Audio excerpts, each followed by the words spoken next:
सर्दियों में बच्चों पर अब निमोनिया बरपाने लगा कहर। एसएमजीएस अस्पताल में कई बच्चों का इलाज जारी। अस्पताल में बच्चों को वेंटिलेटर पर रखने तक की नौबत।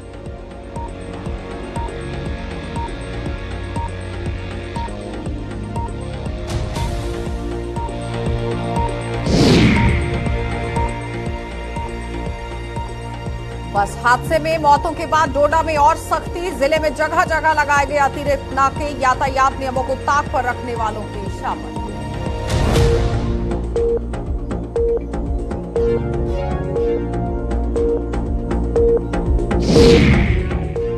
और सांबा पुलिस ने धर दबोचा नामी पशु तस्कर से 23 मवेशी बरामद, 2 गाड़ियां जब्त। बाड़ी ब्राह्मणा और घगवाल थाने में मामला दर्ज।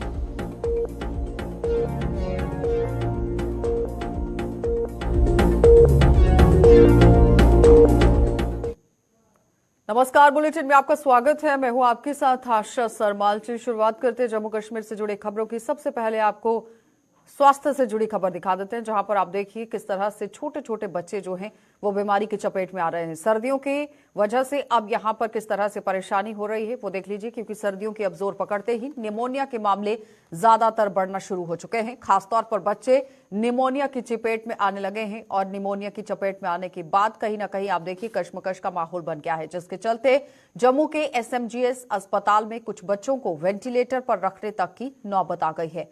एसएमजीएस अस्पताल में तैनात यहां पर बाल रोग विशेषज्ञ डॉक्टर जीएस सैनी ने अभिभावकों से तमाम तरह की एहतियात बरतने की अपील की, ताकि बच्चों को निमोनिया से बचाया जा सके। और आप देखिए जो हल्का बुखार यहां पर बच्चों को हो रहा है, खांसी हो रही है, जुकाम हो रहा है, इस पर अब ध्यान देने की जरूरत है माता पिता को, क्योंकि बच्चे जो हैं वो निमोनिया के शिकार हो रहे हैं और जल्द से जल्द ऐसे बच्चों को यहां पर इलाज की जरूरत है। इससे पहले आपने देखा कि डेंगू लगातार किस तरह से अपने पैर पसारता नजर आया, लेकिन अब जैसे ही मौसम ने करवट बदली है, सर्दी यहां पर शुरू हो चुकी है, उसके साथ ही एसएमजीएस अस्पताल के अंदर यहां निमोनिया के पेशेंट्स का तांता लगना शुरू हो चुका है और यहां तक कि बच्चों को वेंटिलेटर पर भी रखने की नौबत आ चुकी है। यानी इस तरह से बच्चों की निमोनिया की शिकायत हो रही है, तो जाहिर तौर पर अभिभावकों को ये चाहिए कि जल्द से जल्द अपने बच्चों का इलाज कराएं, अपने बच्चों का बहुत ख्याल रखें। और काफी तरीके से आप देखिए इलाज की भी बच्चों को जरूरत पड़ रही है। डॉक्टर्स पूरी तरह से यहाँ पर तैनात कर दिए गए हैं। किस तरह से काम चल रहा है वो जरा देख लीजिए। टाइम भी काफी आ रहे हैं पेशेंट्स। ये पेशेंट्स यूजुअली 6 महीने से छोटे, साल से छोटे हैं, 6 महीने से छोटे जो बच्चे उनको ज्यादा दिक्कत हो रही है। इसके अलावा कई बड़े बच्चे भी हैं जिनको निमोनिया के पाए गए हैं। तो हमारी जो ओपीडी है दिन में कोई उसमें से 200-300 की ओपीडी है, उसमें 50% रेस्पिरेटरी केसेस हैं। तो जैसे आजकल एडमिशंस हो रही हैं, कल हमारी ब्रोंकोलाइटिस के 10 केसेस रात को आए हैं, 1-2 बच्चे वेंटिलेटर पे भी हैं। तो मेरा पब्लिक को यही मैसेज रहेगा कि किसी को अगर रेस्पिरेटरी प्रॉब्लम है, बड़े को है, तो वो अपने आप को आइसोलेट कर दे और छोटे बच्चों से थोड़ा दूर रहे, क्योंकि छोटे बच्चों में रेस्पिरेटरी अगर जुकाम भी होगा ना बड़ों में, तो उनमें ब्रोंकोलाइटिस यानी कि इन्फ्लेमेशन ऑफ द एयरवेज हो जाती है, जिसको कि पूरा ठीक होने में 2 से 3 हफ्ते लगते हैं और 4 से 5 दिन बड़े क्रिटिकल रहते हैं। उसमें सांस लेने की दिक्कत बढ़ जाती है। तो एक तो ये है, अगर किसी बच्चे को रेस्पिरेटरी प्रॉब्लम है तो कृपया करके उस बच्चे को स्कूल ना भेजें और घर पे ही आइसोलेट करें, ताकि वो स्प्रेड ना करें। रूटीन इम्यूनाइजेशन का पूरा ध्यान रखें और बच्चों की खुराक का पूरा ध्यान रखें, जैसे कि ब्रेस्ट फीडिंग 6 महीने में रखें, उसके बाद प्रॉपर कम्प्लीमेंट्री फीडिंग दें, विटामिन ए के ड्रॉप्स लें। तो इन चीज़ों से हम बचाया जा सकता है। और जो स्मोकिंग करते हैं घरों में, वो स्मोकिंग को अवॉइड करें, ताकि स्मोकिंग से भी जो है निमोनिया का रिस्क बढ़ जाता है। और अगर आप घर में लकड़ी से जला के आप खाना बना रहे हैं तो प्लीज़ उसको इस्तेमाल ना करें और गैस का इस्तेमाल करें, कुकिंग गैस का इस्तेमाल करें, ताकि जो धुएं से जो कंटेमिनेशन होती है जिसकी वजह से निमोनिया हो सकता है, वो उससे भी हम बचाव कर सकते हैं। कब लोग पहन सकते हैं? घरेलू मैंने यही बताया कि जैसे कि किसी बड़े को है तो वो अपने आप को आइसोलेट कर ले, और छोटे बच्चों में है उसमें हमें वार्निंग साइंस के लिए देखना पड़ेगा। वार्निंग साइंस रहेंगे, जैसे कि किसी को बच्चा है, छोटा बच्चा है, फीड नहीं ले रहा है, बड़ा हाई फीवर हो गया है, सांस तेज चल रहा है, पसली चल रही है, तो इस कंडीशन में घर में ना बैठें और ऐसे बच्चों को हॉस्पिटल में ले जाएं, क्योंकि इससे इसका मतलब होता है कि काफ़ी ज़्यादा सीवियर निमोनिया है और इस बच्चे को ऑक्सीजन और कई बार HFNC और हाई वेंटिलेशन की भी सपोर्ट लेनी पड़ सकती है।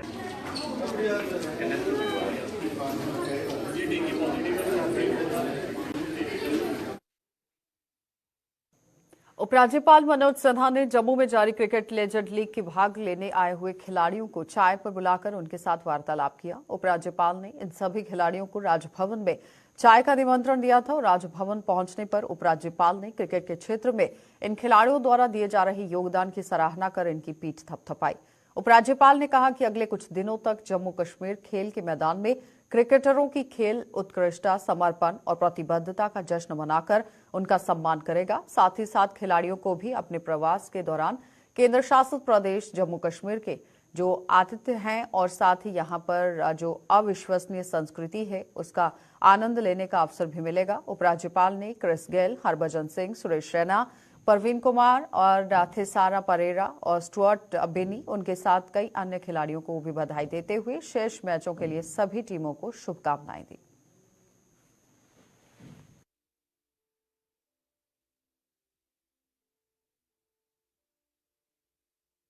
चलेंगे और डोडा से आपको दिखा देते हैं कि पिछले दिनों हुए बस हादसे में 39 लोगों की मौत के बाद जिला प्रशासन ने यातायात नियमों को लेकर सख्ती बरतना शुरू कर दी है और जिला डोडा में जगह जगह पर अतिरिक्त नाके लगा दिए गए हैं, जहां पर इस पहाड़ी जिले में यातायात नियमों को ताक पर रखने वालों को सबक सिखाया जा सके।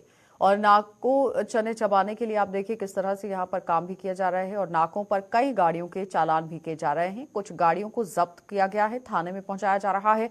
और आपको ये भी बताते चले कि पिछले दिनों जिस तरह से एक बड़ा हादसा देखने को मिला था उसके बाद पूरी तरह से ट्रैफिक पुलिस जो है वो हरकत में आई है। डोडा प्रशासन यहाँ पर हरकत में आया है, चालान काटने की प्रक्रिया शुरू कर दी गई है। लेकिन सवाल फिर भी वही है कि यहाँ पर आम जनता अपना सहयोग किस तरह से देगी, क्योंकि इससे पहले अनट्रेन्ड लोग भी यहाँ पर गाड़ी चलाते नजर आए, अंडर एज लोग भी गाड़ी चलाते नजर आए।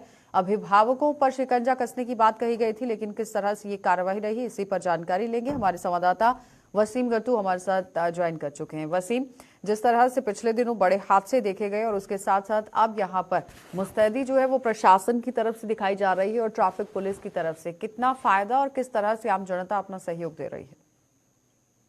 देखिए, आज जितनी भी हमारे नेशनल हाईवे 244 है बटोत किश्तवाड़, वहां पे हम देख रहे हैं कि जितने भी हमारे पुलिस नाके हैं या जो जितना एरिया हमारा पड़ता है, दूर दराज के इलाके जो पड़ते हैं, वहां पे हम देख रहे हैं कि पुलिस के लोग जो है सड़कों पे उतर आए हैं।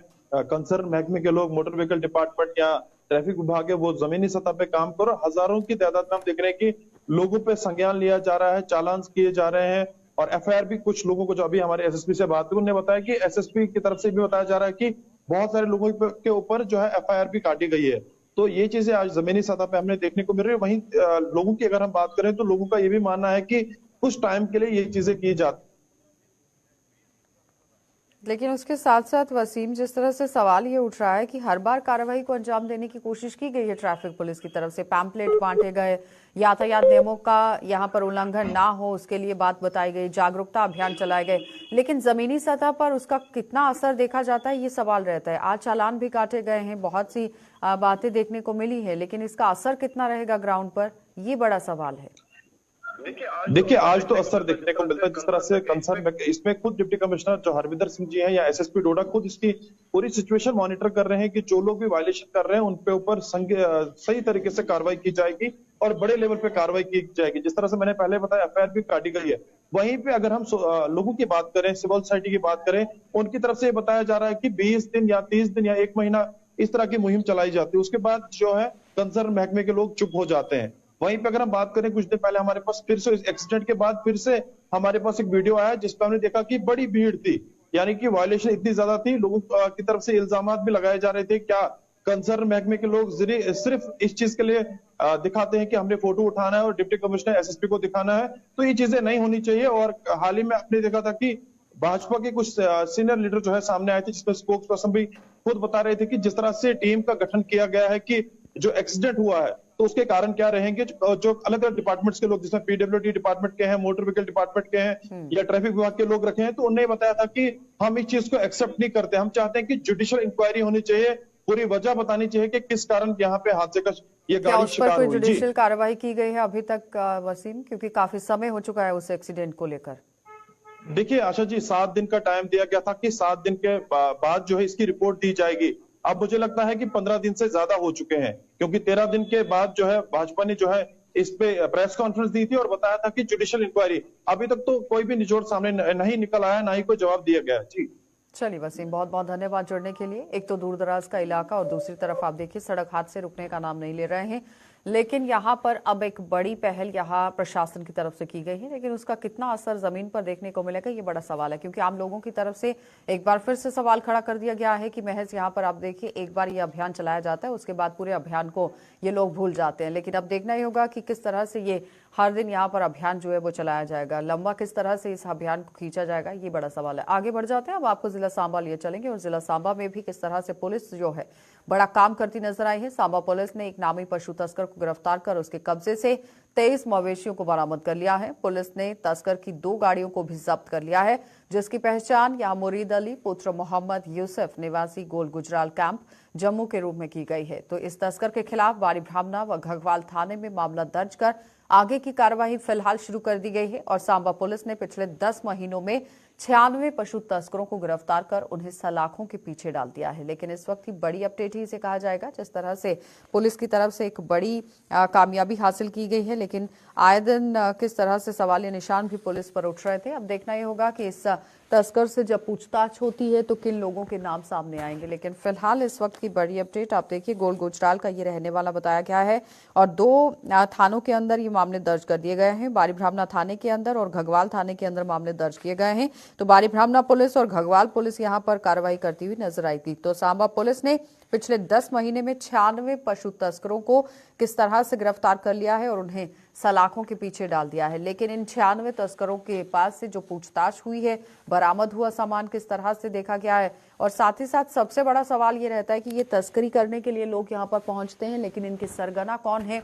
और इनके सरगनाओं तक पहुंचने की जरूरत है। इसी तरह से आपने देखा कि एनडीपीएस एक्ट में भी कई तरह के मामले सामने आते हैं, कई तरह की गिरफ्तारियां भी हुई, लेकिन अब पशु तस्करी को लेकर पूरी तरह से यहाँ जो पुलिस है वो मुस्तैद नजर आ रही है। जिला सांबा के अंदर पशु तस्करी के जो तस्कर हैं उन पर कहीं ना कहीं गाज गिरती हुई नजर आ रही है। एक बड़े पशु तस्कर को यहां पर गिरफ्तार कर लिया गया है, जिसके कब्जे से 23 मवेशी भी बरामद किए गए हैं, गाड़ियों को भी जब्त किया गया है। लेकिन सवाल यहां पर यह है कि आगे का अभियान अब पुलिस की तरफ से किस तरह से यहां पर चलाया जाएगा। इसी पर जानकारी लेंगे, ऋषि खजूरिया हमारे संवाददाता हमारे साथ जुड़ चुके हैं। ऋषि, जिस तरह से एक कामयाबी ही से कहा जाएगा, पुलिस को एक बड़ी कामयाबी हाथ लगी है, किस तरह से पूछताछ हो रही है, क्या कुछ नए खुलासे हो सकते हैं इस तस्कर की तरफ से?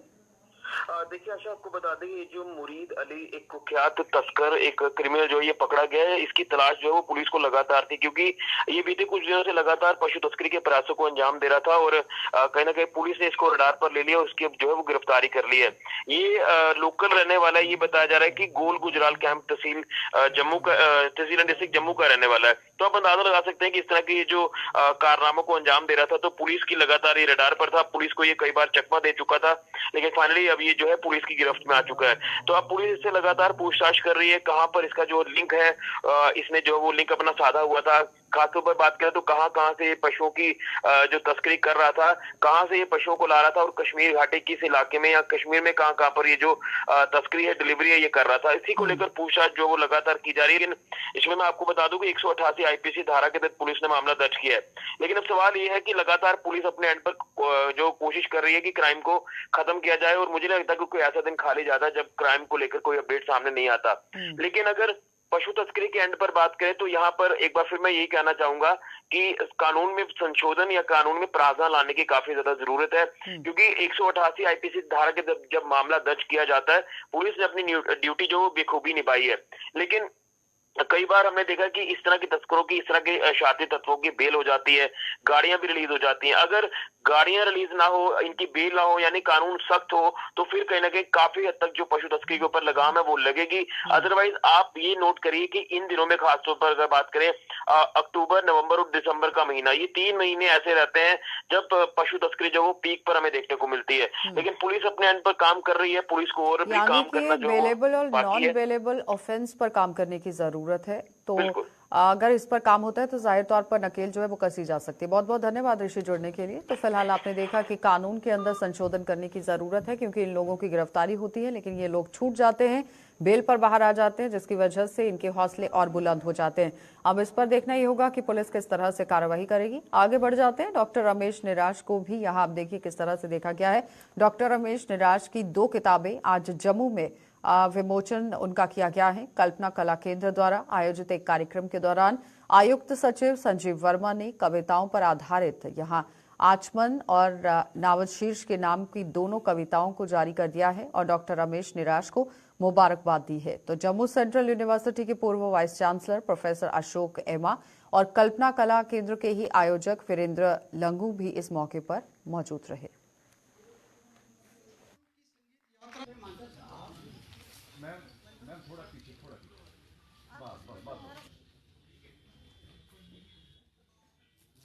इसका एक राइटर, एक आर्टिस्ट जो छुपा हुआ होता है उसको एनकरेजमेंट करना, ये बहुत बड़ी चीज़ है। और इसके साथ साथ ही हम कर रहे हैं 3 तारीख को विश्व विकलांग दिवस, जिसमें हमारे 150 डेलीगेट्स ऑल ओवर कंट्री से आ रहे हैं और जिसमें व्हील चेयर वाले लगभग 25 से 30 के करीब होंगे। मैं आपके माध्यम से लोगों को रिक्वेस्ट कर रहा हूँ हमें सहयोग दें उसमें, क्योंकि 150 बंदे रखना, उनका खाना पीना, अगर आपके माध्यम से अपील करना चाहते हैं हम कॉन्टैक्ट नंबर भी दे दूँगा 9419144601। सबका सहयोग चाहिए। मैं सारे जम्मू वासियों से अपील करता हूँ ये प्रोग्राम सक्सेसफुल हो जाए, क्योंकि जम्मू की हमारी माता रानी की इज्जत रहनी चाहिए। ये आपसे प्रेरणा है। मेरी जन्मभूमि है लेकिन कर्मभूमि मेरा संपूर्ण भारत है। ये लिखता मैं तो आज तक हिंदी में ही लिखता आया हूँ, क्योंकि मैं 40-45 साल से बाहर हूँ JNK से। लेकिन ये आचमन और नावद जो मैंने कश्मीरी में लिखी, में पिछले 3 सालों का यहाँ पर जो मेरी तपस्या है यहाँ के लोगों के साथ, ये उसका परिणाम है सर। क्या मैं सर, ये पोइट्री की बुक है। एक का नाम आचमन है, अर्थात मुझे कुछ भी नहीं आता भी, एक मैं पानी की बूंद हूँ। दूसरी बुक जो है नावद, कि मैं जो मिश्री है वो आपके लिए बांट रहा हूँ और मुझे पूरी आशा जो मैंने इसमें मिश्री बोली है उससे आप लाभान्वित जरूर होंगे। जम्मू के जैन बाजार के दुकानदारों ने स्मार्ट सिटी प्रोजेक्ट के तहत दो रहे यहाँ पर जो विकास कार्य यहाँ पर हो रहे थे उन पर सवाल उठा दिए हैं। स्थानीय दुकानदारों का आरोप है कि स्मार्ट सिटी प्रोजेक्ट के तहत बाजार में बनाए जा रहे फुटपाथ उनके कारोबार पर भारी पड़ रहे हैं। करीब 21 फीट चौड़ाई की बाजार की दोनों ओर 9 फीट फुटपाथ के निर्माण में यहाँ पर काम चलाया गया है और इस बाजार को एक गली में तब्दील कर दिया गया है, जिससे आए दिन यहाँ पर जैम लगने की वजह से कारोबार पूरी तरह से प्रभावित हो रहा है। वहीं आम लोगों के मुताबिक फुटपाथ के कारण बाजार में जिस तरीके से जैम लगने शुरू हो गए हैं, उससे अब इस बाजार का नाम जैन बाजार से बदलकर जाम बाजार रखना जरूरी है।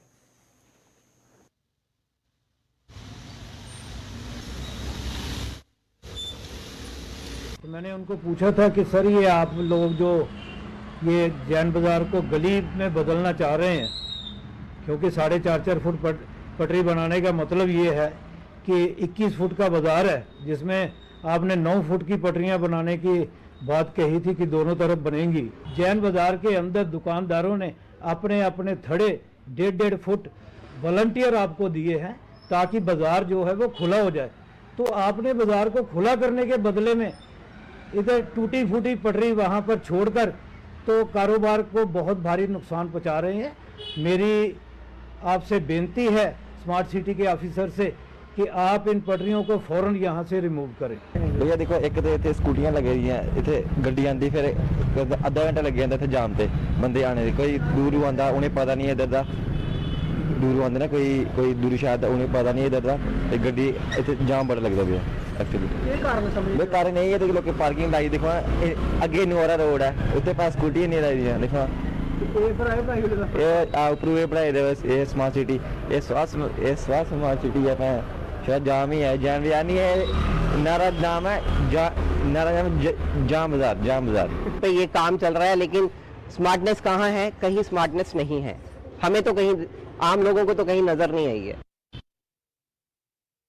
दिल्ली अमृतसर जम्मू एक्सप्रेसवे का निर्माण कार्य नगरोटा की सीतली बाईपास कॉलोनी में रहने वाले लोगों पर भारी पड़ रहा है। इन लोगों के मुताबिक इस कॉलोनी के करीब 200 मकान एक्सप्रेसवे के निर्माण कार्य की भेंट चढ़ रहे हैं और पहले 4 लेनिंग के निर्माण के दौरान उनके आशियाने उजड़े थे और आज अब सरकार उन्हें 5-5 मरले जमीन दे दी थी और लेकिन अब ये जमीन भी यहाँ एक्सप्रेसवे के अधीन आ रही है और अब एक बार फिर से उनके आशियाने उजड़ने के कगार पर पहुंच चुके हैं।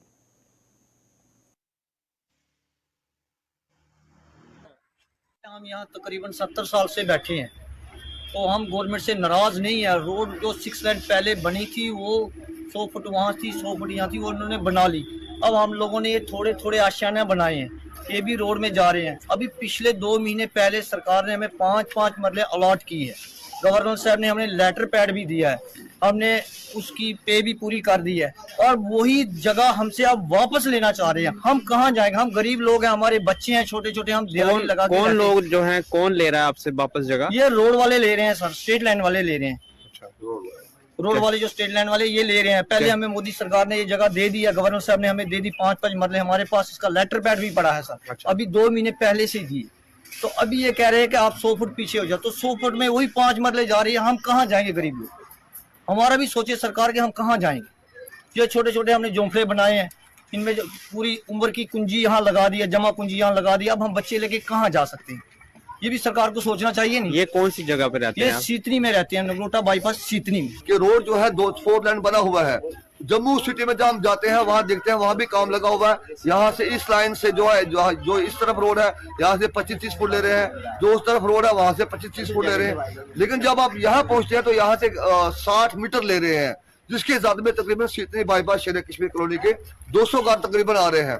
हम सरकार से गुजारिश करेंगे कि कम से कम इस रोड वालों को कोई इंस्ट्रक्शन दी जाए, इन 200 घरों को उजाड़ा जाएगा। हम नहीं चाहते कि रोड ना बने, डेवलपमेंट ना हो, डेवलपमेंट हो। अगर एक तरफ से 25 फुट ले रहे हैं, दूसरी तरफ से 100 फुट ले रहे हैं। अगर जम्मू में यहाँ से जब जम्मू जाते हैं वहाँ 45 मीटर है, जब यहाँ से हम सगेतर जाते हैं रोड तो एक है वहाँ भी 45 मीटर है। लेकिन जब यहाँ खानपुर पंचायत की बात आती, सिटी की आती, तो यहाँ 60 मीटर पूरी ले रहे हैं। यहाँ पे आबादी है, गुंजान आबादी है, बड़ी पुरानी आबादी है।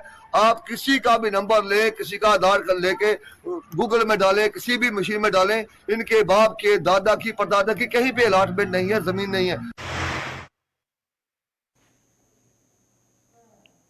ग्रामीण क्षेत्रों में स्थित प्राकृतिक जल स्रोत यहां कूड़ेदानों में तब्दील हो रहे हैं और इस बदइंतजामी की ओर कोई ध्यान नहीं दिया जा रहा है। ऐसा ही एक जल स्रोत आरसपुरा की दबलेड़ में स्थित है, जो सरकार की अनदेखी और स्थानीय लोगों की लापरवाही के कारण गंदे नाले में बदल गया है। स्थानीय लोगों के मुताबिक एक समय था जब इसमें नहाते भी थे, लेकिन अब पूरी तरह से गंदे नाले में ये तब्दील हो चुका है। उन्होंने इसकी साफ सफाई कराने की मांग की है।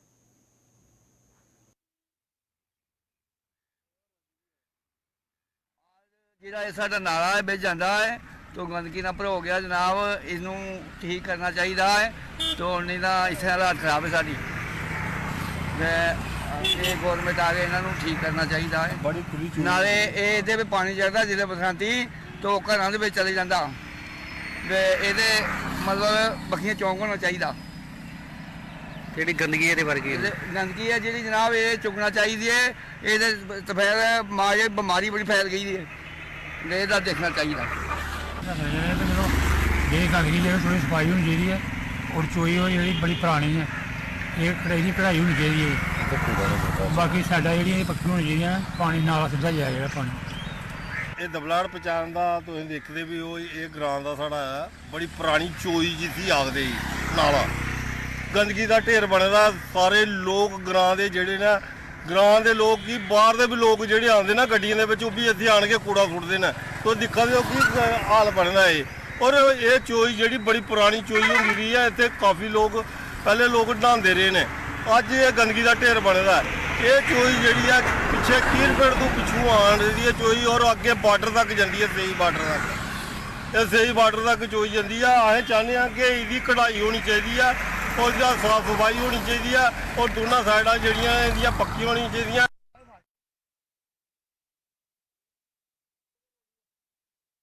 चलिए बुलेटिन में फिलहाल इतना ही। देश और दुनिया की खबरों के लिए आप बने रहिए गुलिस्तान न्यूज के साथ।